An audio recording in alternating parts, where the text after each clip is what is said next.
আমি শুরু করব সুখের সন্ধান দিয়ে। আমি যেটা বলতে চাচ্ছি তা হলো, এটা যদিও চমৎকার একটা উপমা, আর এই জাতির প্রতিষ্ঠাতাদের মনে অবশ্যই ভালো উদ্দেশ্য ছিল, কিন্তু আমি আসলে খুবই অবাক হয়েছি, কারণ কোরআনের সুখের সন্ধান নিয়ে কিছুই বলা হয়নি। কোরআনের সুখের সন্ধান নিয়ে কিছুই বলা হয়নি। খুবই তাজ্জব ব্যাপার। আমি 15 বছর ধরে এটা বুঝতে চেষ্টা করেছি যে কোরআনে কোথায় এই সুখের সন্ধানের কথা বলা হয়েছে। আল্লাহ এই ব্যাপারে কথা বলেননি, কিছুই বলেননি। আর এটা আমাকে ভাবায় যে আধুনিক সভ্যতার জন্য এত গুরুত্বপূর্ণ একটা ব্যাপার, মানুষ সুখী হতে চায়, কিন্তু আল্লাহ এই ব্যাপারে কিছুই বলেননি। কোরআনে এটা বলা নেই কিভাবে সুখের সন্ধান পেতে হবে। আর এটা খুবই আকর্ষণীয় ব্যাপার যে কোরআনের সবচেয়ে বড় যে অনুভূতির কথা বলা হয়েছে তা হলো সন্তুষ্টি। সন্তুষ্ট থাকা, এটাই সব থেকে বড় লক্ষ্য, সুখ নয়। কিন্তু এই দুইটি কিন্তু আলাদা জিনিস। সুখে থাকা আর শান্তিতে থাকা দুটো আলাদা বিষয়। এখন আমি আপনাদেরকে সাইকোলজির ব্যাপারে কিছু বলবো, খুবই আকর্ষণীয় কিছু বিষয়। আর এই তথ্যগুলো আমাদেরকে কোরআনের বাণী বুঝতে আরো বেশি সহায়তা করবে। আর আমার আলোচনার পুরোটাই নিয়ে, আর এই বাণীটি আছে সূরা নাজমের মধ্যে, ওয়া আল্লাইসা লিল ইনসানি ইল্লা মা সাআ, এবং মানুষ তাই পায় যা সে করে। এখন আপনারা আমার সাথে থাকার চেষ্টা করুন। সর্বপ্রথম আর সবচেয়ে ছোট যা মানুষ সন্ধান করে, বিশেষ করে তরুণ প্রজন্ম যা চায়, আমি জানি শ্রোতাদের মধ্যে মনে মনে তরুণ লোক আছেন, কিন্তু আমি এখানে যারা বয়সে তরুণ তাদের বলছি, আমি চাই আপনারা এটা বুঝতে পারুন যে সবচেয়ে তুচ্ছ কিছু যখন জীবনে সন্ধান করা হয়, তখনই আসলে সুখের সন্ধান করা হয়। এটা আসলেই সব থেকে তুচ্ছ। আমি বলছি কেন আমার এই ধারণা। যেমন শনিবারে ঘুম থেকে উঠে বাড়ির কাজ করতে ইচ্ছা করে না, তাই 12টা পর্যন্ত ঘুম দিয়ে ওঠেন আপনি। আপনার তখন কি অনুভূতি হয়? আপনি তখন সুখী। সুখী হওয়া আসলে কষ্টের কিছু না। কোনো ছেলে সারা রাত ভিডিও গেমস খেললো, তার মাথা ব্যথা করে, কিন্তু যেহেতু সে গেমস শেষ করতে পেরেছে তাই সে সুখী। কেউ কাজে যাওয়ার আগে ফোন পায় যে আজকে আবহাওয়া খারাপ, তাই কাজে যেতে হবে না, এতেই তারা সুখ বোধ করে। সুখ পাওয়া খুবই সহজ, বিশেষ করে ছোট জিনিসের ক্ষেত্রে। অবশ্য সম্পর্কের থেকে সুখী হওয়া এর চেয়ে কঠিন। বাবা মাকে সুখী করা, অথবা বাবা মা যেন আমার উপরে খুশি থাকে, এটা করা কঠিন। আর স্ত্রীকে খুশি করা, এটা নিয়ে কথা না বলাই ভালো। আসলে আমরা এটা নিয়ে কথা না বলি। কিন্তু শুধু নিজের জন্য, যেমন আপনি একটা সিনেমা দেখলেন, আপনি এতেই খুশি। অথবা আপনার বন্ধুর সাথে দেখা হলো, আপনি খুশি। আপনি আপনার পছন্দের রেস্টুরেন্টে খেতে গেলেন, আপনি অনেক খুশি।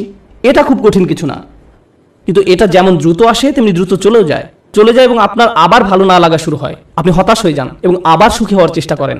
এটা অনেকটাই মাদকাসক্তির মতো, কারণ এটা আপনার সাথে সর্বদা থাকে না। আর এটাই হলো সবচেয়ে নিম্ন স্তরের সন্ধান। তাই মানুষ যখন বলে আমি শুধু সুখী হতে চাই, আমি আসলে জানি না সে কি বোঝাতে চাচ্ছে, কারণ কোনো মানুষই সবসময় সুখী নয়। আল্লাহ আমাদেরকে অনেক অনেক অনুভূতি দিয়েছেন এই জীবন অভিজ্ঞতা অর্জনের জন্য, এবং এর সবগুলোই সুস্থ জীবনের অংশ। সুখ হলো এদের একটি মাত্র। যদি আপনার আকাঙ্ক্ষা শুধু সুখী হওয়া হয়, তাহলে আমাকে বলতেই হচ্ছে যে আপনি হতাশ হবেন। সুখ কখনোই ঘটবে না, আপনি কখনোই চিরসুখী হতে পারবেন না। এটা আসলে এভাবে কাজ করে না। আমি বলছি না যে আপনাকে হতাশ হতে হবে, আমি যা বলতে চাচ্ছি তা হলো সংগ্রামও জীবনের একটি অংশ। যখন আপনি বার্ষিক পরীক্ষার জন্য প্রস্তুত হচ্ছেন, আপনি কিন্তু সুখী নন, বা 3 ঘন্টার পরীক্ষার মাঝে আপনি সুখী নন। যারা ব্যায়াম করেন তারা তাতে সুখ পান না। হ্যাঁ, ফলাফল দেখে তারা অবশ্যই সুখী হন, কিন্তু ঘাম ঝরানো পরিশ্রম করার সময় নিশ্চয়ই তারা সুখী নন। নিজের চেহারা দেখলে বুঝতে পারবেন, ঠিক যেন সিলভেস্টার ট্যালনের মতো। যাই হোক, তাহলে সবচেয়ে নিম্ন স্তরের আকাঙ্ক্ষা কি? সুখ। আসুন এবার পরের ধাপ দেখি। পরের ধাপ মানে এটা অর্জন করতে আরো চেষ্টা করতে হয়। আর আমার বর্ণনায় আমি যতই উপরের ধাপে যাব, সেটা অর্জনের জন্য ততই কষ্ট করতে হবে। তো এর পরের ধাপ হলো কুল দেখানোর আকাঙ্ক্ষা। এটা সুখের আকাঙ্ক্ষা নয়, আকাঙ্ক্ষা হলো কুল হওয়ার। কুল হওয়া মানে হলো কেউ আমাকে নিয়ে ঠাট্টা করবে না, আমি বাকি সবার মতোই হব।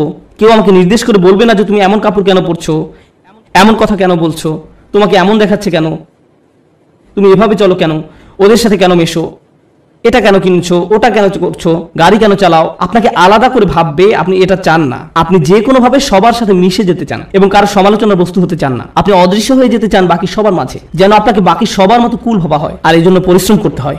উদাহরণ হিসাবে বলা যায়, আপনারা যারা হাই স্কুলে পড়ছেন, আপনি স্কুলে কি পোশাক পরে যাচ্ছেন সেটা আসলেই একটা বড় ব্যাপার। আপনি যখন আলমারি থেকে একটা কাপড় বের করেন বা জুতা হাতে নেন পরার জন্য, তখন আপনার মনে এই প্রশ্ন আসে যে কে আপনার পোশাক নিয়ে মজা করতে পারে। সত্যি সত্যি আপনার মনে ভাবনাটি আসে। অথবা আপনি যখন কাপড় কিনতে দোকানে যান, আপনার বাবা হয়তো আপনাকে টাকা দিয়েছেন কিছু কেনার জন্য। আপনি যাই কিনেন না কেন, অনেক কিছু কেনার পেছনে একমাত্র কারণ হলো যখন আপনি এসব পরবেন তখন লোকে কি বলবে। এটাই হলো কুল হওয়ার আকাঙ্ক্ষা। বাদ বাকি 10 জনের মাঝে মিশে যেতে হলে আপনাকে পরিশ্রম করতে হবে। এমন কিছু করা খুব সহজ যাতে মানুষ আপনাকে আজব ভাববে, কিন্তু বাকি সবার মতো চলতে গেলে কিছু কাজ করতেই হবে। অনেক তরুণকে এই জন্য নিজের পছন্দ বাদ দিতে হয়, তাদের এমন অভিনয় করতে হয় যা আসলে তারা নয়। আমি কিছু তরুণকে চিনি, ধরুন 14-15 বছর বয়স, একজনের কথা মনে আছে, সে বেসবল টুপি পরতো কারণ এটা তখন ফ্যাশন ছিল, তার প্যান্ট ঝুলে থাকতো। সে আমার কাছে এসে কান্না শুরু করলো। আমি তার কাছে বসলাম, আর সে আমাকে বলল, আমি এমন কাপড় পরতে পছন্দ করি না, আমি এটা ঘৃণা করি, কিন্তু আমি যদি এমন না করি তাহলে বাকিরা আমাকে নিয়ে মজা করে, আমি তাই বাধ্য হয়ে এমন করি। আমি গালি দিতে পছন্দ করি না, কিন্তু প্রায় গালি দেই যখন স্কুলে থাকি, কারণ আমাকে বাকিদের মতো হতে হবে। তাহলে সবচেয়ে তুচ্ছ আকাঙ্ক্ষা হলো সুখের আকাঙ্ক্ষা। এর পরের ধাপ হলো কুল হওয়ার আকাঙ্ক্ষা। এর পরের পর্যায়ে কি? জনপ্রিয় হওয়ার আকাঙ্ক্ষা। আমি সবার মাঝে মিশে যেতে চাই না, আমি সবচেয়ে জনপ্রিয় হতে চাই। আমি এমন হতে চাই যেন সবাই আমার বন্ধু হতে চায়, এমন হতে চাই যেন সবাই লাঞ্চের সময় আমার কথা শোনে। আমি এমন হতে চাই যেন কেউ আমাকে নিয়ে মজা করার আগেই যেন আমি তাদেরকে নিয়ে মজা করতে পারি। আর প্রায় সময় আপনারা দেখবেন যে স্কুলে যেসব বাচ্চারা জনপ্রিয়, তাদের জনপ্রিয়তার কারণ হলো তারা অন্যদেরকে নিয়ে মজা করে, আর সবাই তাদের ভয় পেয়ে তাদের কথা মতো চলে, যেন তারা কেউ পরবর্তী শিকারে পরিণত না হয়। যদিও আমি এখানে অল্প বয়স্কদের কথা বলছি, কিন্তু এমনটা প্রাপ্তবয়স্কদের ক্ষেত্রেও হয়, অবশ্যই হয়, আমাদের আঙ্কেল আন্টিদের ক্ষেত্রেও হয়ে থাকে, কোনো সন্দেহ নেই। জনপ্রিয়তার মানে হলো আমি চাই সবাই আমাকে নিয়ে কথা বলুক, আমি সবার মনোযোগের কেন্দ্রে থাকতে চাই, আমি চাই সবাই আমাকে নিয়ে মন্তব্য করুক, আমি কোনো ছবি পোস্ট করব, টুইট করব, ভিডিও বানাবো, যা কিছুই করি মানুষ যেন আমাকে নিয়ে কথা বলে। যখন আমাকে নিয়ে কথা বলা কমে যাবে তখন আমাকে নতুন কিছু আবার করতে হবে যেন মানুষ আমাকে নিয়ে মেতে থাকে। জনপ্রিয়তার আকাঙ্ক্ষা খুবই আজব একটি জিনিস, কারণ এর কারণে মানুষ নিজেই নিজের অপমান করে। যেমন মিউজিক ইন্ডাস্ট্রিতে যখন এমন হয় কোনো শিল্পীর গান খুব হিট করলো, সবাই সেই গান ডাউনলোড করলো, তারপর যখন তার জনপ্রিয়তা কমে গেল তখন তাকে নিজেকে অপমানিত করতে হবে, নোংরা ভিডিও বানাতে হবে বা কোনো কাহিনী তৈরি করা যেন পত্রিকাগুলো তাকে নিয়ে মেতে থাকে, অন্তত সেখানে জনপ্রিয়তা থাকবে। কারণ তারা নিজের গুণের কারণে আর জনপ্রিয়তা পাচ্ছে না, তাদের পরের গানগুলো বা ভিডিওগুলো আগের মতো বিক্রি হচ্ছে না। এটাই হলো জনপ্রিয়তার আকাঙ্ক্ষা। জনপ্রিয় হওয়ার জন্য পরিশ্রম করতে হয়, টাকা পয়সা খরচ করতে হয়, সময় দিতে হয়, নিজের ভাবমূর্তির জন্য কাজ করতে হয়, আর ভাবমূর্তি রক্ষা করাই তখন সবচেয়ে গুরুত্বপূর্ণ হয়ে যায়। সমাজে অবস্থান ধরে রাখাই তখন মুখ্য হয়ে দাঁড়ায়। এটা হলো পরের পর্যায়, কিন্তু এর উপরে আরও ধাপ আছে। এরপর এর উপরে রয়েছে আর এক ধরনের প্রচেষ্টা, সেটা হলো সম্মানের পেছনে ছুটে চলা। কলেজের ছাত্রদের কাছে এটা বেশি গুরুত্বপূর্ণ প্রাথমিক বা হাই স্কুলের ছাত্রদের চেয়ে। এইমাত্র আমি কি বললাম? সবার নিচে সুখ, তারপরে কি? কুল, সামাজিকতা, তারপর জনপ্রিয়তা। সম্মান মানে হলো আপনি আপনার নিজের সাথে এমন কিছু যুক্ত করতে চান যেটা অনেক মূল্যবান। আপনি মানুষকে বলতে চান, জানো আমি হার্ভার্ডে গিয়েছিলাম। আপনি তাদের বলেন না যে আপনি সেখানে সাপ্তাহিক ছুটি কাটাতে গিয়েছিলেন, আপনার বন্ধুর সাথে দেখা করতে গিয়েছিলেন, কিন্তু আপনি আপনার নিজের নামের সাথে একই বাক্যে হার্ভার্ড শব্দটা ব্যবহার করতে ভালোবাসেন। সত্যি কথা হলো আপনি যদি হার্ভার্ডের নবীন ছাত্র হন, আপনি কি অর্জন করেছেন? কিছুই না। আপনি শুধু সেই ভার্সিটিতে পড়েন, কিন্তু আপনি নিজের নামের সাথে একটা সম্মানিত প্রতিষ্ঠানের নাম যোগ করতে পছন্দ করেন। নিজের নামের সাথে একটা মর্যাদাপূর্ণ ব্র্যান্ডের নাম যুক্ত করতে আপনার ভালো লাগে, আপনার নির্দিষ্ট ব্র্যান্ডের পোশাক পরতে ভালো লাগে, এবং যদি ব্র্যান্ডের লেবেল দেখা না যায় আপনি অন্য মানুষের সাথে এমনভাবে কথা বলেন যেন তারা বাধ্য হয়ে প্রশ্ন করে আপনি এটা কোথা থেকে কিনেছেন। আপনি যেন বলতে পারেন যে এটা আরমানি ব্র্যান্ড বা এটা কিছু একটা, কারণ আপনি চান নিজের নামের সাথে সেই ব্র্যান্ডের নাম যুক্ত করতে। নতুন কোনো ব্র্যান্ডের গাড়ি বাজারে আসলে কোন গাড়ি আপনি চালাচ্ছেন, কোন ধরনের পোশাক আপনি পরছেন, কোন ধরনের মানুষের সাথে আপনি মিশছেন। সেলফি এজন্য তোলে না যেন আপনি তাদের মনে রাখতে পারেন, আপনি এজন্য সেলফি তোলেন যেন ছবিটা পোস্ট করতে পারেন, যেন অন্য মানুষ আপনাকে বেশি গুরুত্বপূর্ণ ভাবে, কারণ আপনি সেই বিশেষ ব্যক্তির পাশে দাঁড়িয়ে আছেন। এটা সম্মানের একটা ব্যাপার হয়ে দাঁড়ায়। ছবি তোলা যদি শুধু আপনার জন্য হয় দারুণ ব্যাপার, কিন্তু এটা আসলে অন্য মানুষদের জানানো যে আপনি কতটা অসাম, অন্যদের সাথে মিলে কোনো কিছু অর্জন করতে পারার জন্য নয়। কিন্তু মুসলিম সমাজে অন্য এক ধরনের মর্যাদা আমাদের বাবা মারা অনেক সময় পান, আর তা হলো তারা তাদের সন্তানকে হাফেজ বানাতে চান। ও এবং ডাক্তার। আর যদি হয় হাফেজ ডাক্তার তাহলে তো কথাই নেই, তারা দিন ও দুনিয়া দুটোই পেয়ে গেছে। রব্বানা আতিনা ফিদ দুনিয়া হাসানা ওয়া ফিল আখিরাতি হাসানা, কাজ এখানেই হয়ে গেছে। কিন্তু তারা মানুষকে বলতে পছন্দ করে যে জানো সে একজন হাফেজ। কিন্তু দুর্ভাগ্যবশত এর জন্য আপনি আপনার সন্তানকে কোরআনে হাফেজ বানাননি, কিন্তু এমনটাই ঘটে থাকে। আমরা এখন কোন পর্যায়ে আছি? সম্মান। এটা অনেক বড় ব্যাপার হবে যখন আপনি আপনার প্রথম চাকরিটা পাবেন, হয়তো মাইক্রোসফট বা অন্য কোথাও, কে জানে। ধরেন আপনি বড় কোথাও চাকরি পেলেন, হয়তো গুগলে, তারা আপনাকে আপনার ব্যাজ দিবে যেটা আপনি মসজিদেও পরে আসেন। যেন কেউ প্রশ্ন করে যে তুমি কি অনেক বেশি গুগল ব্যবহার করো যে তারা তোমাকে একটা বিশেষ ব্যাজ দিয়েছে, আর আপনি তখন বলার সুযোগ পান না না আমার সেখানে চাকরি হয়েছে। আপনি মানুষকে জানাতে চান যে আপনি কি অর্জন করেছেন। তাফাখুরুম বাইনাকুম, কোরআনে এটাকে এভাবেই বলা হয়েছে, অন্যদের দেখানোর ইচ্ছা যে আপনার কি মর্যাদা আছে। যাই হোক, আমি আবার একদম নিচ থেকে শুরু করতে চাই। প্রথমে কি ছিল? সুখ। দ্বিতীয়, সামাজিকতা। তৃতীয়, জনপ্রিয়তা। চতুর্থ, সম্মান। তার উপরে টাকার পিছনে ছুটে চলা। কিছু মানুষ আছে যারা সুখকে পাত্তা দেয় না, তারা সামাজিকতার কথা ভাবে না, তারা জনপ্রিয়তা চায় না, এমনকি সম্মানও নয়। একটা জিনিসকে তারা গুরুত্ব দেয়, আর সেটা হলো টাকা। তারা জানে কিভাবে অনেক টাকা উপার্জন করতে হয়। এই মানুষগুলো ময়লা জামা, পুরনো ছেঁড়া জিন্স পরে থাকে, 88 মাজদা মিয়াটা গাড়ি চালায়, কিন্তু এই সব নিয়ে তাদের কোনো ভ্রুক্ষেপ নেই, কারণ তারা মাসে $10 মিলিয়ন উপার্জন করে। আমার এমন মানুষের সাথে দেখা হয়েছে যারা বছরে শত শত মিলিয়ন ডলার উপার্জন করে, এবং আপনি বুঝবেনই না সেটা, কারণ তার চুল উস্কো ফুস্কো, তার মধ্যে এক অন্যরকম ভাব আছে যে সে ব্যস্ত, বা ব্যস্ততার জন্য নাও হতে পারে, কারণ সে এগুলো পাত্তাই দেয় না। সে শুধু জানে কিভাবে ব্যবসা করতে হয়। ব্যবসায় সে একটা বিস্ময়, আর সেটা নিয়েই সে শুধু চিন্তা করে। সেখানে এটাই চিন্তা করে যে বিক্রয় কিভাবে বাড়ানো যায়, কিভাবে ব্যবসার আরো সম্প্রসারণ হবে, কিভাবে আমি নতুন ওয়্যার হাউস খুলবো। সুবহানাল্লাহ, তারা অবিশ্বাস্য ধরনের মানুষ। যাই হোক, ময়ের উপরে উঠলে কি আরো কঠোর পরিশ্রম করতে হয়। সুখী হতে কোনো পরিশ্রম করতে হয় না, সবার মতো হতে কিছু পরিশ্রম করতে হয়, জনপ্রিয় হতে আরো কিছু কাজ করতে হয়, সম্মান বা সম্মানিত কিছুর সাথে জড়িত হওয়ার জন্য আরো শ্রম দিতে হয়, অনেক টাকা কামাতে হলে অনেক শ্রম দিতে হয়। এক অবিশ্বাস্য রকমের কর্মস্পৃহা লাগে, তারা কোনো বিরতি নেয় না। এর উপরে উঁচু স্তর আছে। যাই হোক, আমি যখন বলছিলাম কিছু একটা করতে বেশি শ্রম দিতে হয়, যখনই আমি কোনো উঁচু লেভেলের কথা বলি, আপনাকে সেখানে যেতে বেশি কষ্ট সহ্য করতে হবে, আপনাকে যন্ত্রণা সহ্য করতে হবে সেখানে পৌঁছাতে। সুতরাং আমরা এখন টাকার উপরে লেভেলে আছি, আর টাকার উপরে সে মানুষটা শুধু 1 নম্বর হতে চায়। তারা যে কোনো কাজে চরম উৎকর্ষতা অর্জন করতে চায়, তারা অন্যদের ছাড়িয়ে যেতে চায়। আমি শুধু আমার কোম্পানির প্রোগ্রামার হতে চাই না, আমি এই কোম্পানির শীর্ষস্থানীয় প্রোগ্রামার হতে চাই। আমি শুধু এই ক্লাসের ছাত্রই হতে চাই না, আমি 1 নম্বর হতে চাই। আমি শুধু এসএটি পরীক্ষায় বেশি নম্বর পেতে চাই না, আমি সর্বোচ্চ নম্বর পেতে চাই। আমি শুধু বাস্কেটবল খেলোয়াড় হতে চাই না, আমি NBA তে যেতে চাই, আর আমি MVP হতে চাই। কখনোই খুশি হতে পারে না। তারা শুধু নিজেদেরকে আরো কঠোর পরিশ্রম প্রচেষ্টা চালাতেই থাকে, তারপরেও তারা নিজেদেরকে নিয়ে সন্তুষ্ট হতে পারে না। এই ধরনের মানুষরা তাদের কাজে চরম উৎকর্ষ অর্জন করতে সক্ষম হয়, সেটা পড়াশোনাই হোক, শরীরচর্চাই হোক, বা অ্যাথলেটিক হোক, তাদের কর্মক্ষেত্রে, তাদের গবেষণা যাই হোক না কেন, তারা তাদের শীর্ষস্থান অর্জন করা চাই। তাদের 1 নম্বর হতে হবে। নিজেদের নিয়ে কখনোই খুশি হতে পারে না। তারা নিজেদেরকে কার সাথে তুলনা করে এটা জানা খুব গুরুত্বপূর্ণ। নিজেকে তারা গতকালকের সাথে তুলনা করে। তারা আর কাউকেই পাত্তা দেয় না, কারো দিকে তাকায় না। তারা জানে তারা আরো ভালো করতে পারে, তাই তারা কখনোই সন্তুষ্ট হতে পারে না। তারা কখনো কাজ না করে বসে থাকে না। তারা সব সময় বলতে থাকে আমাকে আরো কাজ করতে হবে। অন্য সবাই হয়তো বলবে আপনি সত্যি বিস্ময়কর, কি চমৎকার কাজ করেছেন আপনি, তো তাতে কি, আমি জানি এর চেয়েও ভালো করার ক্ষমতা আমার আছে। তাই তারা মানুষের প্রশংসা, সুনাম কিছুকেই গুরুত্ব দেয় না। যারা ভাবে যে তারা আসলে দারুণ কাজ করছে, কিছুকেই গুরুত্ব দেয় না। তারা চেষ্টা করেই যায়। আর এমন একটা উদাহরণ হলো মাইকেল ফেলপস, ঠিক কিনা? কত মানুষ তার প্রশংসা করেছে সব রেকর্ড ভেঙে ফেলার জন্য, কিন্তু আপনার কি ধারণা যে সে বসে ভাবছে আমি তো রেকর্ড ভেঙেছি, এখন আমার সম্মান আছে, তাই আমি এখন কিছুর অবসর নিতে পারি? সে কি অর্জনের চেষ্টা করেছে? উৎকর্ষতা। তাই সে কখনোই সন্তুষ্ট হতে পারবে না। সে চেষ্টা করতেই থাকবে, মেশিনের মতো সামনে যেতেই থাকবে আরো দ্রুত গতিতে। এমন মানুষ দুনিয়াতে খুব কমই আছে, খুবই কম। অনেকেই এখানে বসে আছেন যারা স্কুলে পাশ করার গ্রেড পেলেই খুশি, তখনই তারা সুখের খোঁজে প্লে স্টেশন নিয়ে খেলতে বসে যায়।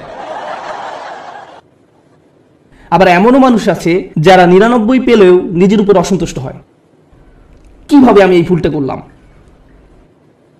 এমনটা সাধারণত ছেলেরা করে না, মেয়েরা করে। উৎকর্ষতা অর্জনের ব্যাপারে কথা বলতে বলতে আরো একটা কথা বলতে চাই, যে আমি জীবিকা অর্জনের জন্য কি করি। আমার সত্যিকার অর্থে কোনো চাকরি নেই, কিন্তু আমার ক্যারিয়ারের একটা অংশ হলো যে আমি কম বয়স্ক ছেলে মেয়েদেরকে আরবি শেখাই। এটা একটা বেশ ইন্টেন্সিভ প্রোগ্রাম। তাদের আরবি কিছুটা শেখাতে 9 মাস লেগে যায়। ক্লাসের অর্ধেক থাকে ছেলে আর অর্ধেক মেয়ে, 30 জন ছেলে 30 জন মেয়ে।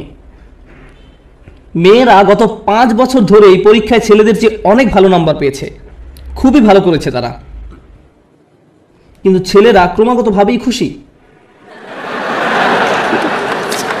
মেয়েরা সবসময় মন খারাপ করে থাকে, আমাকে বলে উস্তাদ আমি জানি আমি 100 পেয়েছি, কিন্তু আমি নিশ্চিত নই যে আমি ঠিকমতো বুঝতে পেরেছি কিনা।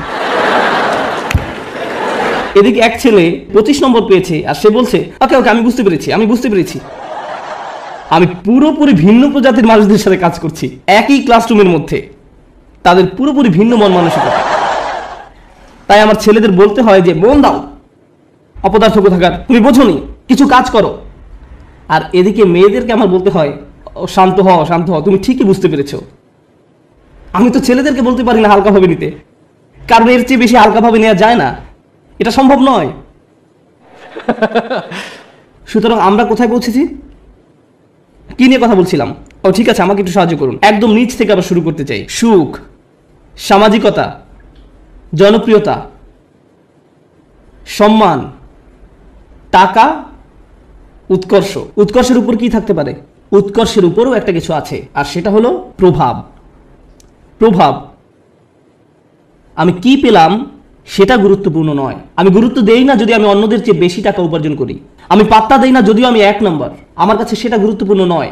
আমি অন্যদের জন্য কিছু করতে চাই, আমি একটা উত্তরাধিকার রেখে যেতে চাই। যখন আমি চলে যাব দুনিয়ার বুকে আমি আমার চিহ্ন রেখে যেতে চাই যে আমি কিছু একটা করেছি যেটা এই জায়গাটাকে অন্যদের জন্য আরো ভালো জায়গায় পরিণত করেছে। আমি প্রভাব বিস্তারকারী ব্যক্তি হতে চাই অন্য জিনিসের উপরে এবং অন্য মানুষের উপরে, আমার চারপাশের পরিবেশের উপরে। আমরা এখন অমুসলিমদের কথা বলছি, আমরা এখন বিশ্বাসীদের কথা বলছি না। আমরা জানি এমন মানুষ আছে যারা MBA শেষ করেছে সবচেয়ে ভালো ভার্সিটি থেকে, যারা হয়তো লাখ টাকা স্যালারি পেতে পারতো ভার্সিটি থেকে বের হয়ে, তারা সেই বেতন ত্যাগ করে এমন প্রতিষ্ঠানে যোগ দিচ্ছে যারা সামাজিক দায়বদ্ধতার জন্য কাজ করে। তারা অনেক কম বেতন নিচ্ছে কারণ তারা টাকায় বিশ্বাস করে না, তারা অনেক বেশি প্রভাবের উপর বিশ্বাস করে। তাই তারা বরঞ্চ এমন প্রতিষ্ঠানের সাথে কাজ করছে যারা শিক্ষা পদ্ধতিকে পুনর্গঠন করতে সাহায্য করছে। বা কোনো ডাক্তার যে হয়তো অনেক টাকা উপার্জন করতে পারতো, যে রেসিডেন্সি শেষ করে কাজে যোগদান করতে প্রস্তুত, সেই সময় সিদ্ধান্ত নিল যে সে 3 বছর ডক্টরস উইদাউট বর্ডার্স NGO-তে কাটাবে। আপনি এমনটা শুনেছেন কখনো? আপনার জীবনের ঝুঁকি থাকে এদের সাথে কাজ করতে। যুদ্ধ বিধ্বস্ত অঞ্চলেরা মানবিক কাজ করে। কিন্তু কেন এই ছেলেটা যাচ্ছে, কেন এই মেয়েরা যাচ্ছে? কারণ পয়সা আসা শুরু করলে আমি কোন ধরনের গাড়ি কিনবো সেটা নিয়ে দুশ্চিন্তা না করে সে বেশি চিন্তিত পৃথিবীতে সে কি প্রভাব রেখে যেতে পারবে সেটা নিয়ে। তারা সাহায্য করতে চায়, তারা ভালো কিছু করতে চায়। আর এই ধরনের নিঃস্বার্থপরতা খুব কম মানুষেরই থাকে, কম মানুষেরই থাকে। এই মইয়ের যত উপরে আমরা যাই ততই কম মানুষ আপনি পাবেন। আর তারা বিস্ময়কর মানুষ। তারাই হচ্ছেন সেই মানুষ যারা দুনিয়ায় পরিবর্তন এনেছে, যারা দুনিয়ায় পরিবর্তন এনেছে। চিন্তা করুন নেলসন ম্যান্ডেলা বা তার মতো কেউ, এমন মানুষ যাদের জেলে যেতে হয়েছে কারণ তারা কোনো কিছুতে বিশ্বাস করতেন, কারণ তারা প্রভাবে বিশ্বাস করতেন। তারা নিজের চেয়েও বেশি কিছু করতে চান, তারা বৃহৎ স্বার্থে নিজেদের বলি দিয়েছেন, তারা নিজেদের কথা চিন্তাই করেননি, তারা কোনো এক উদ্দেশ্যের দাস। আর তাই এই মানুষগুলো হলো সেই মানুষ যারা প্রভাবের জন্য কাজ করে। তারা উৎকর্ষ সাধনকারীদের চেয়েও অনেক উপরে। উৎকর্ষ এই মানুষগুলোর জন্য স্বয়ংক্রিয়ভাবেই চলে আসে। উৎকর্ষ সাধন করা তাদের লক্ষ্য নয়, এটা উপজাত হিসেবেই আসে। কেন জানেন? কারণ যদি আপনি সেরকম প্রভাব রাখতে চান আপনাকে অনবরত চেষ্টা করেই যেতে হবে। আপনি হয়তো ভাবতে পারেন যে প্রভাব সৃষ্টি এটাই হয়তো সর্বোচ্চ শিখর, কিন্তু না, এর থেকেও বড় কিছু আছে। এর উপরে আছে চূড়ান্ত সত্য।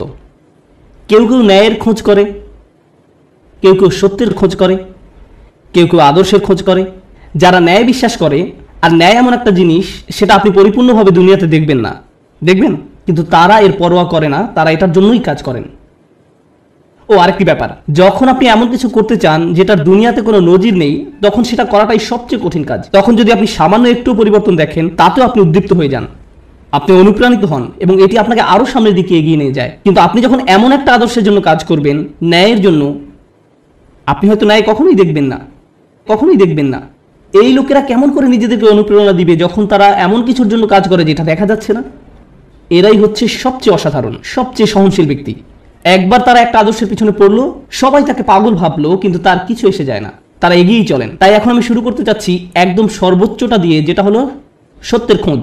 প্রসঙ্গত বলে রাখি যে আমাদের সকল নবী আলাইহিস সালামের পথে ছিল সত্যের অন্বেষণ, সত্যের অন্বেষণ। তারা মানুষের সাথে সত্যটা শেয়ার করতে আগ্রহী ছিলেন। এবং অনেক সময় রাসূলুল্লাহ সাল্লাল্লাহু আলাইহি ওয়াসাল্লাম হাদিস থেকে আমরা জানি কিয়ামতের দিন অনেকেই, মানে অনেক নবী আল্লাহর সামনে দাঁড়াবেন যাদের পেছনে কোনো অনুসারী থাকবে না, একজন অনুসারীও নয়, 1 বা 2 না, একেবারে শূন্য, শূন্য।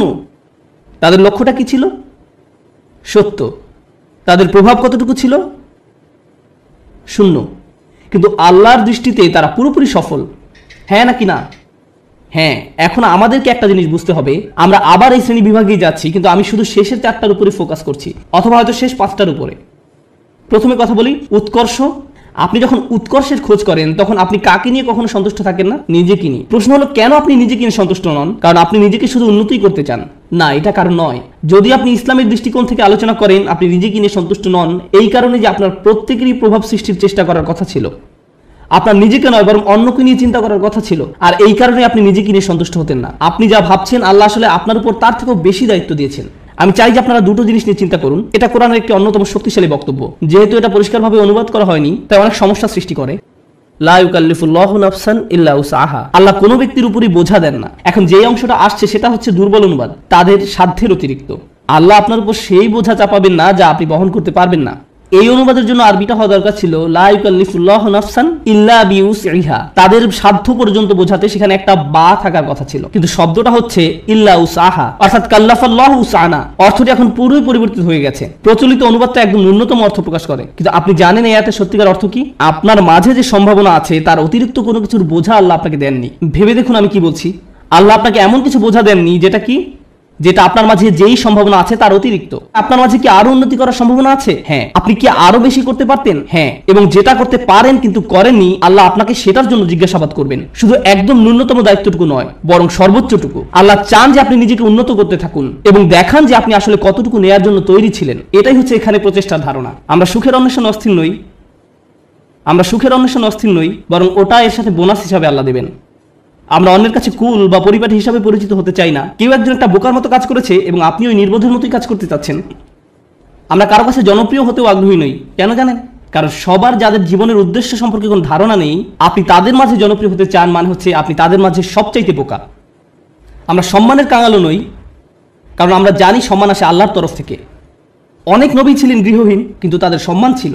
নবীদেরকে মানুষরা ধিক্কার দিত, কিন্তু তারপরও তাদের ছিল উচ্চ সম্মান। এখন আমাদের কাছে সম্মানের সংজ্ঞাটাই ভুল। আমরা ভুল জিনিসের সাথে এটাকে জড়িয়ে ফেলেছি। ঠিক আছে? যখন উৎকৃষ্ট হবার চেষ্টা করার ব্যাপার আসে, আমাদের মুসলিমদের মাঝারি ধরনের জিনিসে সন্তুষ্ট হবার অবকাশ নেই, কোনো সুযোগ নেই। আপনি একজন মুসলিম হিসেবে নিজেকে আরো উন্নত করার জন্য ক্রমাগত চেষ্টা করতে থাকবেন। আপনি যে কাজই করে থাকেন না কেন, আপনি যদি মুখস্থ করে থাকেন তাহলে আপনি আরো বেশি মুখস্থ করার চেষ্টা করুন। আপনি যদি পড়াশোনা করে থাকেন তাহলে আরো বেশি পড়াশোনার চেষ্টা করুন। আপনি যদি কাজ করে থাকেন তাহলে আপনি আরো বেশি কাজ করার চেষ্টা করুন। আপনি যদি স্বেচ্ছাসেবী হয়ে থাকেন তাহলে আরো বেশি স্বেচ্ছাসেবা করার চেষ্টা করুন, বিশেষভাবে যখন আপনার বয়স কম। কারণ এখন দায়িত্ব অনেক কম। কিন্তু আমার হোমওয়ার্ক আছে, হ্যাঁ, কিন্তু সেটা এমন কোনো দায়িত্ব নয়। দায়িত্ব তখনই আসবে যখন আপনি বিয়ে করবেন, যখন আপনার সন্তান থাকবে। এখন আপনি মুক্ত। এখন আপনার যে স্বাধীনতা আছে সেটা জীবনের আর কোনো পর্যায়েই থাকবে না। পেছনে বসে ভিডিও গেমস খেলার সময় নয় এটা। এখন শুধু বসে থেকে মুভির পর মুভি দেখার সময় নয়। এখন সময় নয় যে নতুন অ্যাভেঞ্জার্স বা এরকম কিছু নিয়ে আপনি ব্যস্ত থাকবেন। এটা সেই সময় নয়। পুরো পৃথিবী অপেক্ষা করছে আপনি কি প্রভাব ফেলবেন দুনিয়াতে সেটার জন্য। আপনি এমনি বসে সময় নষ্ট করতে পারেন না। অন্যরা করতে পারে, ভালো, তাদের কোনো বৃহত্তর লক্ষ্য নেই।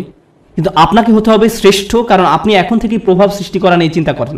দর্শকদের মাঝে বসে থাকা প্রত্যেক তরুণ ছেলে এবং মেয়ের চিন্তা করা উচিত, আল্লাহ আমাকে কি দিয়েছেন, আমাকে আল্লাহ কোন গুণটি দিয়েছেন, এবং এই গুণটি দিয়ে আমি দুনিয়াতে কি পরিবর্তন আনতে পারি, এই গুণ দিয়ে আমি কি করব। আর আপনি যখন এটা নিয়ে চিন্তা করবেন তখন আপনি সত্যিকারভাবে বুঝতে পারবেন আপনি কিসের জন্য কাজ করছেন। আপনি কাজ করছেন আল্লাহর সাথে দেখা হবার স্বপ্ন নিয়ে, এবং সেটাই হচ্ছে আমাদের আসল সত্য। আপনি আল্লাহকে এটা দেখাতে চান যে আপনি আপনার সামর্থ্যের মধ্যে যা আছে তার সবটুকু করেছেন। সবচেয়ে ভালো ঘুমের অভ্যাস আপনার থাকা উচিত, সবচেয়ে ভালো খাবার, সবচেয়ে ভালো ব্যায়াম করার অভ্যাস আপনার থাকা উচিত। আপনার হওয়া উচিত সবচেয়ে ভালো ইবাদতকারী। আপনার হওয়া উচিত সবচেয়ে পড়াশোনায় উন্নত। আপনার জীবনে আপনি যা যা করে থাকেন প্রত্যেকটি কাজে আপনার উৎকর্ষ অর্জনের চেষ্টায় রত হতে হবে। আপনার বাজে জাঙ্ক খাবার খাওয়ার অভ্যাস ত্যাগ করা উচিত। আপনি এমন কেউ হবেন না যারা অযথা ঘুরে ফিরে আড্ডা দিয়ে সময় নষ্ট করে। আপনি অবশ্যই অবসর কাটাবেন, কিন্তু এমনকি যখন আপনি খেলবেন তখনও সবচেয়ে ভালো খেলুন। স্কুলের বা কলেজের অন্য ছেলেরা যখন তাকে দেখবে তারা বলবে আমি এর মতো হতে চাই। তার সবকিছু অসাধারণ, তার সবকিছুতেই সে চ্যাম্পিয়ন। আপনাদের তেমন লোক হওয়া উচিত। উম্মার এরকম লোক দরকার, শ্রেষ্ঠ লোক, এবং এ ধরনের লোকেরাই প্রভাব সৃষ্টি করতে পারে। আরেকটি ব্যাপার কি জানেন? আমাদের বাবা মায়েরা, খুবই দুঃখজনক, কারণ তাদেরকে কখনো এটা শেখানো হয়নি। তারা কখনো এই যে সিঁড়িটা এর সাথে পরিচিত হননি। তাদের কাছে সর্বোচ্চ শিখর মানে হচ্ছে সম্মান, আর এর উপরে গেলে টাকা পয়সা। তাই আপনাদেরকে নিয়ে তাদের একমাত্র চিন্তা হচ্ছে সম্মান আর অর্থ। একটা চাকরি খোঁজো যেন তুমি সম্মান পেতে পারো। আর আমরা বলতে পারি আমাদের ছেলে একটা চাকরি করে, সে ডাক্তার, সে এটা সে ওটা, আর হয়তো আমাদের এক সময় অনেক টাকাও হবে আর আমরা সেটা মানুষকে দেখাতে পারবো। শেষ। এটাই তাদের একমাত্র চিন্তা। আর তারা সবসময় জিজ্ঞাসা করে তুমি কোথায় কাজ করবে, কেমন করে তুমি আরো টাকা রোজগার করবে, কখন আমরা বাড়ি কিনবো। সবকিছুই শেষ হয় সম্মান এবং অর্থতে গিয়ে। কিন্তু জীবনে এর উপরেও কিছু আছে। অর্থের উপরে কি? টাকা পয়সা, উৎকর্ষ, কে আপনাকে উৎকর্ষ বা শ্রেষ্ঠত্ব অর্জনের দিকে ধাবিত করবে? আমরা শুধু অর্থ এবং সম্মান নিয়ে চিন্তা করতে করতে জীবন শেষ করে ফেলি। মুসলিমদের মাঝে কত ছেলেমেয়ে ডাক্তার হয়েছে, আমি সবসময় তাদের উদাহরণটাই দিই, কারণ এদেরকেই সবচেয়ে বেশি হতাশ দেখি আমি। তারা ডাক্তার হয়েছে শুধুমাত্র এই কারণে যে তাদের মা বলেছে কিংবা বাবা বলেছে। আমি কখনোই আমার কোনো সমস্যা হলেও এরকম ডাক্তারের কাছে যেতে আগ্রহী নই। আমি বরং এমন কারো কাছে যাব যে ডাক্তার হয়েছে কারণ তারা মানবতার সেবা করতে চায়, তারা তাদেরকে নিয়ে চিন্তা করে, তারা দুর্নীতিগ্রস্ত ইন্স্যুরেন্স কোম্পানি থেকে পরবর্তী টাকা আসার অপেক্ষা করে না, তারা আসলে মানবতা নিয়ে চিন্তিত। আমি এ ধরনের ডাক্তারের সাথে সম্পর্ক রাখতে, নিজে এবং বাচ্চাদেরকে নিয়ে যেতে আগ্রহী। প্রভাব সৃষ্টিকারী ব্যক্তি। এখন এই ব্যাপারে আমার শেষ কথা, লাইসা লিল ইনসানি ইল্লা মা সা। মানুষের কিছুই থাকবে না শুধুমাত্র তারা যে চেষ্টা করেছে তা ছাড়া। আবার শুরু করি। সুখের সন্ধান, কুল, সামাজিক বা পরিবারটি হওয়ার বাসনা, জনপ্রিয় হবার আকাঙ্ক্ষা, সম্মান পাবার আকাঙ্ক্ষা, অর্থপ্রাপ্তির আকাঙ্ক্ষা, উৎকর্ষ লাভের আকাঙ্ক্ষা, প্রভাব সৃষ্টিকারী হবার ইচ্ছা এবং সত্য পাবার প্রচেষ্টা। জানেন আল্লাহর কাছে সবচেয়ে মূল্যবান কোনটি? এই সব কিছুর মাঝে আল্লাহর কাছে সবচেয়ে প্রিয় হচ্ছে আপনার প্রচেষ্টা। অর্থ নয়, প্রভাব না, শ্রেষ্ঠত্ব না, এই সব কিছুই আসবে, কিন্তু আল্লাহ আপনার কাছ থেকে যেটা দেখতে চান সেটা হচ্ছে প্রচেষ্টা। প্রচেষ্টা। আমি আপনাদের বলেছি নবী আলাইহিস সালামদের কথা, যারা শেষ বিচারের দিন আল্লাহর সামনে দাঁড়াবেন, কতজন উম্মত নিয়ে? শূন্য। কিন্তু তারপরেও আল্লাহ তাদেরকে জান্নাতের সর্বোচ্চ আসনে আসীন করবেন, কারণ আল্লাহ সম্মান জানাবেন তাদের প্রত্যয়কে, তাদের প্রচেষ্টাকে, তাদের চারিত্রিক দৃঢ়তাকে। তারা কঠিন সময়ে পড়েছিলেন এবং তারা সেটা মোকাবেলা করেছেন। যদি আপনি নূহ আলাইহিস সালামের প্রতি বছরের একটা প্রোগ্রেস রিপোর্ট দেখতে চান, চলুন একটা গ্রোথ চার্ট বানিয়ে দেখি কতজন মানুষ মুসলিম হয়েছে প্রতি বছর, যেমনটা করা হয় প্রতি বছর প্রতিবেদনে। কতজন মানুষ মুসলিম হয়েছে প্রতি বছর? 950 বছর। চার্ট নিশ্চয়ই ঊর্ধ্বমুখী ছিল না, বরং সেটা ছিল অপরিবর্তনশীল, এমনকি কখনো কখনো হয়তো নিম্নমুখীও ছিল। কেউ হয়তো ইসলামের খুব কাছাকাছি এসেছে, আবার দূরে সরে গেছে। এর মানে কোনো প্রভাব তৈরিই হয়নি। আমরা নূহ আলাইহিস সালামের কোন জিনিসটাতে এত সম্মান করি? ক্রমাগত প্রচেষ্টা। আমাদেরকে হতে হবে ক্রমাগত প্রচেষ্টারত এবং প্রত্যয়ী মানুষ। আল্লাহর সামনে দাঁড়ানোর মতো কিছুই থাকবে না যদি আমাদের এই প্রচেষ্টাটুকু না থাকে। তরুণরা দয়া করে মনোযোগ দিয়ে শুনেন আমি কি বলছি। একটু চিন্তা করো, তোমার জীবনের সার্থকতা কোথায়? যদি তোমার জীবন মানে হয় শুধু একটা ভিডিও গেম থেকে অন্য ভিডিও গেম, যদি তোমার জীবন মানে হয় শুধু টিভি শো এর একটা পর্ব থেকে অন্য পর্ব, তুমি কিসের জন্য চেষ্টা করছো? এতে কি আসে যায় যদি তুমি একটা ভিডিও গেমের ট্রফি জিতো অথবা 100% সিনক্রোনাইজেশন পাও? এতে কি আসে যায়? কি এমন হবে এতে? পৃথিবীর জন্য তা কোনো পরিবর্তনই আনবে না। তুমি কতগুলো পুশ আপ করতে পারো এটা কেউ গুরুত্ব দেয় না। তোমাকে এর চেয়ে বেশি কিছু চিন্তা করতে হবে, এর চেয়ে বড় উচ্চ মর্যাদাশীল কিছু চিন্তা করতে হবে। এবং যখন তুমি সেটা করা শুরু করবে, আল্লাহ তোমাকে সুখ দিবেন। যখন তুমি সত্যিকার অর্থে চেষ্টা করবে, জীবনটা তখন অর্থবহ হবে। আর জীবনটা যখন অর্থবহ হবে, সুখ এবং আনন্দ এনে দেবে। যখন তোমার জীবনে কোনো প্রচেষ্টা থাকবে না, তখন জীবনের কোনো অর্থ তুমি খুঁজে পাবে না। তুমি তখন কোনো কিছুতেই কোনো সুখ বা আনন্দ খুঁজে পাবে না। তুমি যতই গান শোনো, তুমি যতই ঘুরতে বেড়াতে যাও, যতই পার্টি করো, তোমার জীবনে কখনোই সুখের দেখা পাবে না। তোমার সব সময় বিরক্ত লাগবে, নিজের কাছে নিজেকে ভালো লাগবে না। গুরুত্বপূর্ণ হচ্ছে প্রত্যয়, যেটা তোমাকে উপলব্ধি করতে হবে। তোমাদের তরুণ প্রজন্মকে হতে হবে অসম্ভব এবং অসম্ভব প্রত্যয়ী। আল্লাহ বলছেন ওয়ান্না সায়াহু সাওফা ইউরা। আমার খুবই পছন্দের একটি আয়াত, এবং আমি এই আয়াতটি দিয়ে শেষ করতে চাই। এবং তার প্রচেষ্টা বা প্রত্যয় খুব শীঘ্রই দেখা যাবে। তার চেষ্টা খুব শীঘ্রই কি দেখা যাবে। এ প্রসঙ্গে আমি বলতে চাই, তুমি যখন কাউকে তোমার রিজিউম দেখাও, আমি অমুক স্কুল থেকে গ্র্যাজুয়েট হয়েছি, আমি অমুক জায়গায় কাজ করেছি, অমুক প্রজেক্টে কাজ করেছি, তখন তুমি তোমার রিজিউমে লেখো তোমার রেজাল্ট নাকি তোমার প্রচেষ্টা? তুমি তোমার প্রচেষ্টার কথা লেখো না, তুমি লেখো তোমার রেজাল্টের কথা। তুমি লেখো না যে তুমি আসলে অনেক কঠোর পরিশ্রম করেছো ফাইনাল সেমিস্টারে এবং পরীক্ষাটা দিতে গিয়ে অর্ধমিত হয়ে গিয়েছিলে। এগুলো তুমি তোমার সিভিতে লেখো না। তুমি লেখো তুমি অমুক প্রজেক্টে কাজ করেছো, কিন্তু এটা লেখো না যে তোমাকে অনেক অনেক কষ্ট করতে হয়েছে, তাই নয় কি? শুধু তাই নয়, কিছু কিছু সময় তুমি অনেক চেষ্টা করো কিন্তু তুমি পাস করতে পারো না। অথবা এরকম যে তুমি অসম্ভব রকমের চেষ্টা করেছো একটা প্রজেক্টের জন্য, কিন্তু সেটা সফলভাবে শেষ করতে পারোনি। অথবা তুমি তোমার আশানুরূপ গ্রেড পাওনি, যেটা তোমার পাওয়া উচিত ছিল। আমরা মানুষকে কিসের ভিত্তিতে বিচার করি?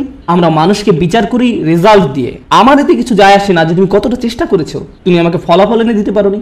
আমার এতে কিছুই আসে যায় না যে তুমি কতটা চেষ্টা করেছো, তুমি পাস করতে পারোনি, গ্রাজুয়েট হতে পারোনি। বুঝতে পেরেছো ব্যাপারটা? কিন্তু আল্লাহ তোমার বিচার তোমার রেজাল্ট দিয়ে করবেন না। আল্লাহ তোমার বিচার করবেন কিসের ভিত্তিতে? প্রচেষ্টা। আল্লাহ বলছেন এবং তার প্রচেষ্টা, তার অধ্যবসায়গুলো খুব শীঘ্রই দেখা যাবে। এটা একটা অসাধারণ ব্যাপার, কেননা পৃথিবীর বুকে কোনো মানুষই আমার প্রচেষ্টা দেখবে না, কোনো মানুষই আমার প্রচেষ্টা দেখবে না। আমি তোমার প্রচেষ্টা দেখব না, অথবা তুমি আমার প্রচেষ্টা দেখবে না, কিন্তু তিনি হচ্ছেন শুধুমাত্র আল্লাহ, যিনি আমাদের প্রচেষ্টা অধ্যবসায়গুলো দেখবেন। আমরা সবাই দেখি ফলাফল, আমরা হচ্ছি ফলাফল সর্বস্ব মানুষ। আল্লাহ হচ্ছেন বিচারক, যিনি দেখেন প্রচেষ্টা। সুবহানাল্লাহ, কতই না মহান আমাদের প্রভু। কেউ তোমার প্রচেষ্টার মূল্য দিবে না এক আল্লাহ ছাড়া, সুতরাং কখনোই তোমার প্রচেষ্টাকে খাটো করে দেখবে না। মানুষ হয়তো মূল্য দিচ্ছে না তুমি যে কাজগুলো করছো, এবং তুমিও সাথে সাথে ভাবতে শুরু করে দাও যেগুলোর আসলে কোনো মূল্য নেই, কিন্তু মনে রেখো এটা মূল্যবান আল্লাহর কাছে। আল্লাহর কাছে এটা অত্যন্ত মূল্যবান। আজকের আলোচনা ওই অংশটা বিশেষভাবে বোনদের জন্য ছিল, কারণ তারা কঠোর পরিশ্রম করে এবং তাদের মনে হয় এই চেষ্টায় কোনোভাবেই কিছু হবার নয়। ছেলেরা এমন নয়, কারণ ছেলেরা কোনো খাটুনি করে না এবং তারা মনে করে যে আমি অনেক করেছি, আমি কত কঠোর চেষ্টা করেছি। ছেলেরা নিজেদের সাথে মিথ্যাচার বন্ধ করো। তোমাদের নিজেদের এটা বলা বন্ধ করতে হবে যে তুমি যথেষ্ট করেছো। তোমার অলসতা দূর করতে হবে। ভাইরা, শয়তান তোমাদের ধ্বংস করে দিচ্ছে, সে তোমাদের ধ্বংস করছে। তোমরা এত অলস, নিজেদের কাছে যুক্তি দেওয়া বন্ধ করো এবং কাজ করো, বেশি করে কাজ করো, আবেদন করতে থাকো, করতেই থাকো, অন্যদের সাথে ব্যাপারে কথা বলতে থাকো, নেটওয়ার্কিং করো। থেমে যেয়ে বলো না যে আমি সব রকম চেষ্টা করেছি তারপর ফল পাইনি। না, তুমি সব রকমের চেষ্টা করোনি। উদ্যম হারিও না, এটা করা তোমাদের শিখতে হবে। তোমরা তোমাদের বোনদের কাছ থেকে শিখো। তারা হলো একটু অপেক্ষা করো, আমি তোমাদের ব্যাপারে বলবো। কিছুক্ষণ পরেই তোমরা খুশি হবে না। তোমাদের সমস্যা কি জানো?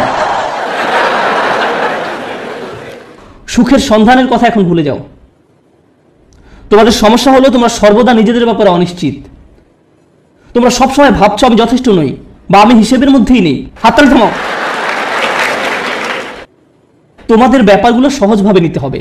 তোমাদেরকে বলছি না, তোমাদের এমনিতেই সবকিছু যথেষ্ট, হালকাভাবে নাও। মাশাআল্লাহ, মাশাআল্লাহ। অপরপক্ষে তোমাদের শান্ত হওয়া দরকার। আমার এমন বন্ধুদের সাথে দেখা হয়েছে যারা ইসলাম নিয়ে পড়াশোনা করছে, তারা কোরআন শিক্ষা করছে, কিন্তু আমার এখনো সব শব্দ শেখা হয় নাই। হ্যাঁ, ঠিক আছে আন্টি, শান্ত হন। আপনার সব মুখস্থ হয়নি। আল্লাহ আপনাদের ফলাফলে আগ্রহী নয়। তিনি কিসের প্রতি আগ্রহী? তিনি আগ্রহী আপনার প্রচেষ্টায়। আপনার প্রচেষ্টায় ফলাফল নিয়ে উদ্বিগ্ন হওয়া বন্ধ করুন। আপনি আবার ফল নিয়ে খুব দুশ্চিন্তা করবেন না। আপনি এখনো যা জানেন না, যেটা এখনো অর্জন করতে পারেন নাই, সেটা নিয়ে আপনি বড্ড বেশি ভাবেন। অর্জন নিয়ে চিন্তা করা বন্ধ করুন এবং আন্তরিক, অকৃত্রিম, সর্বোচ্চ যতখানি সম্ভব চেষ্টা করে যায়। আমি বলছি এমনটা করলে আল্লাহর কাছ থেকে ফলাফল আসবেই, কিন্তু সেটা তার সময়সূচি অনুযায়ী আসবে, আপনার নয়। দুইজন মানুষ একদম একই পরিমাণে চেষ্টা করবে, কোনো একজন দেখা যাবে তার চেষ্টার ফলাফল নগদে পেয়ে যাবে এবং কাউকে বছরের পর বছর অপেক্ষা করতে হবে সমানভাবে ফল পাওয়ার জন্য। এটা আল্লাহর হাতে। এজন্য আপনি বলতে পারেন না সে তো অনেক সুফল পেয়ে গেল আর আমি কিছুই পেলাম না, আমরা তো একই রকমের চেষ্টা করলাম। এটা ঠিক না, না, এটা পুরোপুরি অন্যায্য। কারণ সেই হিসেব আল্লাহর কাছে ন্যস্ত এবং আল্লাহ শুধু এটাই দেখতে চেয়েছেন যে আপনি কতটা চেষ্টা করেন। ধরুন দুজন মানুষ একদম একই পরীক্ষা দিল। আমার ক্লাসে এমনটা ঘটেছিল, তারা একদম একই পরীক্ষা দেয়। একজন অনেক বেশি পরিশ্রম করে, সে দিন রাত সারাক্ষণ পড়াশোনা করে। এই প্রোগ্রামে আসার আগে সে আমার বন্ধু ছিল, আমরা দুজন বন্ধু ছিলাম। আমি এখন তার শিক্ষক এবং আমি তাকে বলছি যে চলো ঘুরতে যাই। না, আমাকে পড়তে হবে। আমি তোমার শিক্ষক? না, আমাকে পড়তে হবে, পরীক্ষা আছে। আমি তোমার পরীক্ষা সহজ করে নিব, আমি তোমাকে অতিরিক্ত ক্রেডিট দিব। না, আমার পড়া আছে। এই মানুষটা দিন রাত পড়াশোনা করে। আমি জানি যে সে কি পরিমাণ চেষ্টা করলো, তার প্রচেষ্টার কথা আমি জানি। কিন্তু জানেন, সে তার ক্যারিয়ারে খুব উজ্জ্বল, ব্যবসায় এত দক্ষ, পেশাগতভাবে ভীষণ চটপটে ছিল। কিন্তু ব্যাপারটা এমন যেন আল্লাহ তাকে আরবি শেখার জন্য তৈরি করেনি। সে যত বেশি শিক্ষক না কেন, সে বেশি নম্বর তুলতে পারতো না। কোন মতো পাশ করতো, কোনো মতেই পাশ করতো প্রতিবারই। আর তার পাশের ছেলেটাই অতিরিক্ত প্রতিভাবান। আমার দেখা সবচেয়ে অলস এক মানুষ। সে ক্লাসে সারাক্ষণ ঘুমাতো, কিন্তু সে প্রত্যেকবারই 99/100 পেত। এতে আমার খুবই রাগ হতো। আমি সেই ছেলেকে শূন্য পেতে দেখতে চাইতাম। আমি চাইতাম যে সে শূন্য পাক, আমি যেন তাকে পরীক্ষার খাতা দিয়ে কঠিনভাবে চড় মারতে পারি। আর যেই মানুষটা পড়তে পড়তে নিজেকে শেষ করে দিচ্ছে, সে পরীক্ষায় ব্যর্থ হচ্ছে। শিক্ষক হিসাবে আমি হতাশ হয়ে গিয়েছিলাম। সেই ছাত্রের অবস্থা তাহলে কি চিন্তা করুন। শিক্ষক হিসাবে আমি হতাশ। কিভাবে সম্ভব যে এই ছেলেটা কোনো চেষ্টাই করে না আর সে ভালো ফল পাচ্ছে, এবং এই মানুষটা যত ধরনের চেষ্টা সম্ভব করছে আর সে কোনো ফলই পাচ্ছে না। মনে হতো যেন এটা অন্যায্য। কিন্তু জানেন কি, যখন এই দুই মানুষ আল্লাহর সামনে এসে দাঁড়াবে এবং দুজনই বলবে যে আমি আল্লাহর জন্য আরবি শিখেছিলাম, হে প্রভু আমি আপনাকে সন্তুষ্ট করার জন্য আরবি শিখছিলাম, আল্লাহ তখন বলবেন দেখি তোমরা কি করেছো। তাদের মধ্যে একজন দেখাবে 99 আর একজন দেখাবে 20 নম্বর। সেদিন আল্লাহর কাছে কোনটা বেশি মূল্যবান হবে? সেই 20 নম্বর অমূল্য। সেদিন এটা মূল্যাতীত, কারণ আল্লাহ খাতার নম্বর দিয়ে মূল্যায়ন করেন না। তিনি কি দিয়ে মূল্যায়ন করেন? প্রচেষ্টা দিয়ে। সেই 99 মূল্য সেদিন হবে খুব খুব খুব কম, কারণ এটা পাওয়ার জন্য তাকে খুব বেশি চেষ্টা করতে হয়নি। আল্লাহ এভাবেই বিচার করেন। এটা পুরোটাই গুণগত মান সংক্রান্ত, পরিমাণ সংক্রান্ত নয়। মানুষ শুধু পরিমাণ বিচার করতে পারে, আল্লাহ গুণগত মান বিচার করেন। আপনি এখন যা করছেন তার মান বিচার করুন, আপনার যাপিত জীবনের মান নির্ণয় করুন, আপনি যেই দিনটা পার করলেন তার মান, সকালে কি ধরনের নাস্তা আপনি খেয়েছেন, আপনি কার সাথে কথা বলেছেন, আপনি কিভাবে সময় ব্যয় করেছেন, আপনি কি করেছেন, আপনার দিনের মান কেমন ছিল, সেটা আগে ঠিক করুন। এবং ইনশাআল্লাহ তাআলা তবে এই উম্মতের ভবিষ্যৎ খুব উজ্জ্বল। কারণ আপনি একবার যদি পরম সত্যের ব্যাপারে চিন্তা করা শুরু করেন এবং আপনি প্রভাব নিয়ে চিন্তা করা শুরু করেন, তবে এই ঘর থেকে নতুন চিন্তা ভাবনা আসা শুরু করবে, সৃজনশীলতা আসা শুরু করবে, নিত্য নতুন প্রজেক্ট আসা শুরু করবে, যেটা ক্রমান্বয়ে দুনিয়াকে বদলে দিতে পারে, সেটা দুনিয়াকে প্রভাবিত করতে পারে, যেমনটা আর কখনো করেনি। মুসলিম তরুণ সম্প্রদায় এটা করতেই সক্ষম, মুসলিম তরুণরা এটা করতে সক্ষম যখন তারা সঠিক সাধনার জিনিসটি খুঁজে পায়। আল্লাহ আযজা ওয়া জাল্লা এই মানুষগুলোকে, এই তরুণ সম্প্রদায়কে এই উম্মতের বীর পুরুষ করুন, যারা সঠিক সাধনার সন্ধান করে। পরবর্তী প্রজন্ম এসে যেন বলে আমি তাদের হারাতে চাই, তারা ছিল যেন স্বর্ণতুল্য মানদণ্ড। বারাকাল্লাহু লি ওয়া লাকুম। আসসালামু আলাইকুম ওয়া রাহমাতুল্লাহি ওয়া বারাকাতুহু।